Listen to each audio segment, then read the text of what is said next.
माझा नवरा सरकारी अधिकारी होता आणि त्याला एका आठवड्यासाठी मीटिंगला बाहेरगावी राहावं लागणार होतं. त्या काळात माझी काळजी घेण्यासाठी माझ्या घरी त्यांचा मामा राहायचा. तो दिसायला सावळा होता, परंतु धष्टपुष्ट शरीराचा होता. माझा नवरा बाहेर असल्यामुळे माझी त्यांच्या मामाप्रती जवळीक जरा जास्तच वाढत चालली होती. एके दिवशी संधी साधून मी आंघोळ करून बाथरूममधून शॉर्ट ड्रेस घालून बाहेर आले. त्या ड्रेसमध्ये मी खूपच सुंदर दिसत होते. तेव्हा मामा माझी सुंदरता पाहून माझ्याकडे एकटक नजरेने पाहू लागले आणि हळूहळू माझ्या जवळ येऊन त्यांनी मला घट्ट मिठी मारली आणि तिथेच वेगवेगळ्या पद्धतीने माझ्यासोबत. माझं नाव अस्मिता आहे. मी 22 वर्षाची असून दिसायला खूप सुंदर व भरदार शरीराची होते. मला पाहता क्षणी कोणीही पुरुष माझ्या प्रेमात पडेल एवढी रूपवान होते. माझ्या लग्नाला 6 महिने झाले होते. माझा नवरा सरकारी अधिकारी होता आणि त्याला एका आठवड्यासाठी मीटिंगला बाहेरगावी जावं लागणार होतं आणि घरात मी एकटीच होते. आमच्या शेजारी माझ्या नवऱ्याचे मामी राहत होते आणि आज पहिल्यांदा माझा नवरा मला सोडून एका आठवड्यासाठी बाहेर जाणार होता. माझा नवरा म्हणाला, आता तू एकटी कशी राहणार, म्हणून आपण मामीला दोघांनाही आपल्या घरी तुझ्यासोबत राहायला बोलून ते दोघे एका खोलीमध्ये झोपतील आणि तू बेडरूममध्ये झोप. मी म्हणाले, ठीक आहे. मग माझे नवरा म्हणाला, मामी घरी असल्यावर तुझेही मन लागेल. मला तसंही वाटू लागलं होतं. मी म्हणालो, हो बरोबर आहे तुमचं.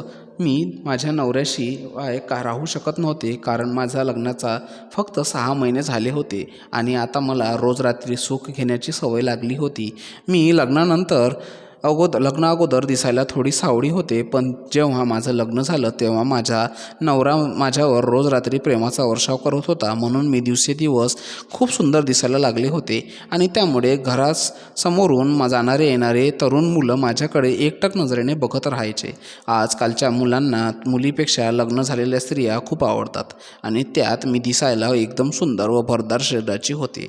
मी एका खेडेगावातील मुलगी होते आणि मी कॉलेजला असताना सुद्धा खूप आनंद घेतला होता आणि जेव्हा माझ्या घरच्यांना ही गोष्ट कळाली तेव्हा लगेच माझ्या घरच्यांनी माझं लग्न लावून दिलं. कॉलेजमध्ये मी खूपच आनंद घेत होते, म्हणून माझ्या लग्नाची गडबड माझ्या घरच्यांनी केली. माझ्या मनात एवढ्या लवकर लग्न करायची इच्छा नव्हती. मला पुढील शिक्षण घ्यायचे होते आणि आनंदी जीवन जगायचे होते. पण माझ्या घरच्यांनी मला हॉटेलमध्ये एका मुलांसोबत पाहिलं होतं, परंतु ती आता तरुण झाल्यामुळे मला तो आनंद हवासा वाटू लागला होता. पण लग्नानंतरही मला कंट्रोल होत नव्हतं. मी लग्ना अगोदर जशी मुलाकडे आकर्षित व्हायची तशीच लग्नानंतरही व्हायची, कारण मुलांची सवय लागली होती. मात्र लग्नानंतर मी कोणासोबतही मैत्री केली नव्हती आणि कोणासोबतही आनंद घेतला नव्हता. लग्न अगोदर मी आनंद घेण्यात खूप परफेक्ट होते, पण आजपर्यंत माझ्या नवऱ्याला काहीच कळालं नाही आणि मी लग्नाच्या रात्री नवऱ्याला असं दाखवलं की सुख घेण्याची ही माझी पहिलीच वेळ आहे. जे काही लग्नाच्या अगोदर झालं होतं म्हणजे मी माझ्या सर्व इच्छा पूर्ण केल्या होत्या. मी सहजपणे ॲक्टिंग केली होती. नवऱ्यालासुद्धा वाटलं होतं की मी एकदम प्रामाणिक मुलगी आहे, पण खरं तर मी खूप मुलासोबत माझ्या सर्व इच्छा पूर्ण करून बसलेली होती. एकंदरीत लग्न अगोदर मी खूप आनंद घेतला होता. माझ्या बॉयफ्रेंडसोबत किंवा जो कोणी मुलगा मला आवडेल त्याच्यासोबत. आता त्या दिवशी माझ्या नवऱ्याला जायचे होते. माझ्या नवऱ्याची जाण्याची वेळ सर्व काही तयारी झाली होती आणि नवरा सकाळी उठला, निघून गेला आणि मला जाताना सांगितले की मामीला यायला सांगितले आहे. मी सुद्धा नवऱ्याला म्हणाले, ठीक आहे, तुम्ही काही काळजी करू नका. मामासुद्धा कंपनीत नोकरी करत होते आणि ते रात्री त्यांच्या बायकोसोबत घरी येणार होते. मी दिवसभर घरामध्ये एकटीच होते. मला बोर होत होतं. मला दिवसभर काहीच करमत नव्हतं, पण संध्याकाळी मामा येणार आहे म्हणून मनात कुठेतरी एक आनंद होता. पण सोबतच असेही वाटत होते की ते दोघे नवरा बायको येत आहेत, म्हणून मी थोडी शांत झाले. पण तरीसुद्धा मामा येणार या विचारानेच मी आनंदी होते. मामा आणि त्यांची बायको येणार आहे म्हणून मला थोडा आधार वाटत होता. आता रात्रीचे 8 वाजले होते आणि तेवढ्या डोरबेल वाजली. मला माहीत होतं की मामा आणि मामी दोघेजण येणार आहेत. मी माझ्या साडीचा पदर व्यवस्थित केला आणि जाऊन दरवाजा उघडला तर समोर फक्त मामाच होते. मला वाटलं मामी बाजूला असेल, पण ती काही मला दिसलीच नाही. मी म्हणाले, मामी कुठे आहेत? तेव्हा मामा म्हणाले, आत तर येऊ दे, सर्व काही सांगतो, असं म्हणत मामा आत आले आणि म्हणाले, मामी तर सकाळीच तिच्या बहिणीच्या गावी गेली आहे. मला सांगायचं लक्षातच राहिलं नाही. मला आश्चर्य वाटलं. माझ्या नवऱ्याने तर त्या दोघा नवरा बायकोला सांभाळलं होतं, पण फक्त मामाच घरी आले आहेत. मी थोड्या विचारातच पडले. मामाला तर माहीत होतं की मी एकटीच आहे आणि माझ्या नवऱ्याने तर त्या दोघांनाही बोलावलं होतं. मग मामा तरीसुद्धा माझा नवरा घरी नसताना कसे इथे राहू शकते आणि माझ्या नवऱ्याला हे माहीत आहे की नाही मला काही कळले नव्हते. पण मामी आली नाही म्हणून मला मनात खूप आनंद होत होता, कारण मला मामाला पाहून लग्न अगोदरचे दिवस आठवले होते. मामा दिसायला खूपच सुंदर व धष्टपुष्ट शरीराचे होते. मामाचा रंग सावळा, परंतु मामा नाकाडोळ्यात खूप छान होते. आता मामा आणि आम्ही दोघांचं या घरात होतो. मी रात्रीच्या स्वयंपाकाच्या तयारीत होते. आता रात्रीचे 8 वाजले होते. मी मामाच्या जेवणाची व्यवस्थासुद्धा करून ठेवलेली होती. मग आम्ही थोडा वेळ TV बघत बसलो. आता मला स्पष्ट कळालं होतं की मामी आज येणार नाही आणि मामा आज इथेच राहणार आहे. मग आम्ही दोघांनी जेवण केलं आणि थोडेफार गप्पा गोष्टी मारल्या.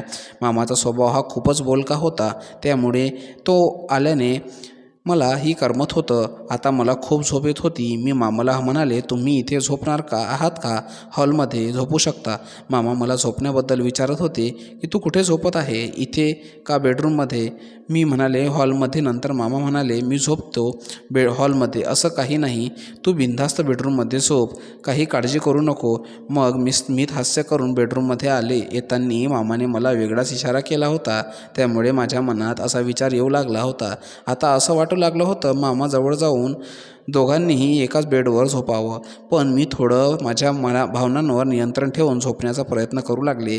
तेव्हा मनात विचार आला की नवऱ्याला फोन करून सांगावं की मामा एकटेच आहेत आणि मामी नाही आली. मी नवऱ्याला फोन केला, पण त्यांचा फोन काही लागलाच नाही. काहीतरी कामात बिझी असतील म्हणून मी सुद्धा नंतर ट्राय केला नाही आणि मी झोपण्याचा प्रयत्न करू लागले. माझ्या भावनांवर नियंत्रण ठेवण्यासाठी दरवाजा बंद केला आणि झोपी गेले. सकाळी उठून मी बाथरूममधून आंघोळ करू लागले आणि तेव्हा मी शॉर्ट ड्रेस घातलेला होता आणि त्या ड्रेसमध्ये मी खूपच सुंदर दिसत होते. तेव्हा मामा माझी सुंदरता पाहून भारावून गेले आणि मला घट्ट मिठी मारली. तेव्हा मी देखील मामाला घट्ट मिठी मारली, कारण माझा नवरा मला सोडून गेला होता. तेव्हापासून मी आनंद घेतला नाही. मी नवऱ्याच्या प्रेमासाठी तरसत होते आणि मामाच्या देखील मामी नसल्यामुळे इच्छा पूर्ण होत नव्हत्या. आता आम्ही एकमेकांच्या मिठीत हरवून गेलो आणि सलग 3 ते 4 वेळा आमच्या इच्छा पूर्ण केल्या. त्यानंतर मामा माझ्या ड्युटीला जाण्यासाठी तयार झाले. तेव्हा मी मामाला म्हणाले, मामा प्लीज आज घरीच थांबा, मला तुमच्यासोबत आणखी आनंद घ्यायचा आहे. तुमचा भाचा गेला तेव्हापासून मला हवं असलेले सुख मिळत नाही. मामा आता तुमचं जे सुख मला देऊ शकता. तेव्हा मामा म्हणाले, ठीक आहे, आपण आज रात्री पुन्हा आपल्या इच्छा पूर्ण करूया. मामा म्हणाले, मला तुझ्यासारखीच बायको हवी आहे, कारण माझ्या बायकोचं वय झालं आहे आणि ती लवकर थकून झोपून जाते, त्यामुळे मला हवा असलेला आनंद मिळत नाही. अस्मिता, खरंच सांगायचं म्हणजे मला तू पहिल्या नजरेतच खूप आवडली होती आणि मला तुझ्यावर प्रेम आहे आणि आजपर्यंत जो आनंद माझी बायको मला देऊ शकली नाही, तो आनंद तू दिलास. अस्मिता, मी तुझ्याशिवाय राहू शकत नाही. तेव्हा मी मामाला म्हणाले, मामा मी देखील तुमच्याशी प्रेमात पडले आहे आणि तुम्ही मला खूप चांगल्या प्रकारे आनंदी केली आहे. त्याशिवाय मामा घरीच थांबले होते. आता मी आणि मामा रात्र होण्याची वाट पाहत होतो. त्यानंतर मामा हॉलमध्ये TV पाहत बसले आणि मी स्वयंपाकघरात स्वयंपाक बनवू लागले. आता रात्रीचे 9 वाजले होते. आम्ही दोघांनी मिळून रात्रीचे जेवण केले आणि सर्व काम आवरून मी माझ्या बेडरूममध्ये जाऊ लागले. तेवढ्यात मामाने माझा हात धरला आणि म्हणाले, थोडा वेळ माझ्याजवळ बस, मी एक क्षणसुद्धा तुझ्याशिवाय राहू शकत नाही. तेव्हा मी म्हणाले, मामा मला आता कंट्रोल होत नाही, त्यामुळे मी बेडरूममध्ये जाऊन तयार होते, तुम्ही लवकर या. मग मी बेडरूममध्ये तयार होऊ लागलो. मी नाईट ड्रेस घातला, छान मेकअप केलं आणि माझे केस मोकळे ठेवले. काही वेळाने मामा खोलीत आले आणि बेडवर बसले. मग मी मामाजवळ जाऊन बसले. तेव्हा मामा हळूहळू स्पर्श करू लागले. मामा माझ्या चेहऱ्यावरचे केस सावरत म्हणाले, अस्मिता तू खूपच सुंदर दिसत आहेस. असं म्हणत मामाने मला घट्ट मिठी मारली. मी देखील मामाला घट्ट मिठी मारली आणि रात्रभर आम्ही आमच्या इच्छा पूर्ण केल्या. सकाळी उठल्यावर मामा आंघोळ करून त्यांच्या घरी जायला निघाले. तेव्हा मी मामाला म्हणाले, मामा रात्री लवकर या. तेव्हा मामा म्हणाले, ठीक आहे. जर मामी नाही आली तर नक्कीच येईल. मग मी माझ्या कामात व्यस्त झाले. नंतर मी अंघोळ केली. स्वयंपाक वगैरे करून माझे सर्व काम आवरून हॉलमध्ये बसले होते. तेव्हा मी मनात विचार करू लागले की माझा नवरा जोपर्यंत घरी येत नाही तोपर्यंत मी रोज रात्री मामासोबत आनंद घेईन. तेवढ्यात माझ्या नवऱ्याचा फोन आला. मी मामात आणि माझ्यात जे काही झालं ते त्या माझ्या नवऱ्याला काही सांगणार नव्हते. मी मामा आणि मामीबरोबर नसून ते रात्री एकटेच होते. कारण की ही गोष्ट मी माझ्या नवऱ्याला सांगितली तर ते माझ्याबद्दल वाईट विचार करतील आणि लगेच घरी परत येतील आणि हे मला होऊ द्यायचं नव्हतं. म्हणून मी माझ्या नवऱ्याला खोटं बोलणार होते. मग मी माझ्या नवऱ्याला फोन उचलला आणि म्हणाले, तुम्ही कधी परत येणार? आता मी तुमच्याशिवाय राहू शकत नाही. तेव्हा माझा नवरा म्हणाला, अजून फक्त 2-3 दिवस लागतील. तेव्हा मी खूप खुश झाले कारण मला मामासोबत राहायला मिळणार आहे. मग माझा नवरा, तुम्हाला अस्मिता मलाच माहीत आहे मी तुझ्याशिवाय कसे दिवस काढीत आहे, परंतु मी काय काम सोडून येऊ शकत नाही. तेव्हा मी म्हणाले, तुम्ही माझी काळजी करू नका. 2-3 दिवसांनी आरामाने या आणि स्वतःची काळजी घ्या. माझी काळजी घ्यायला मामा मामी आहेत. मग मी फोन ठेवला कारण मामाची येण्याची वेळ झाली होती. मी रोजच्याप्रमाणे स्वयंपाक करू ठेवला होता. मग मामा घरी आल्यानंतर जेवण वगैरे झालं आणि आम्ही खोलीत जाऊन आमच्या इच्छा पूर्ण केल्या.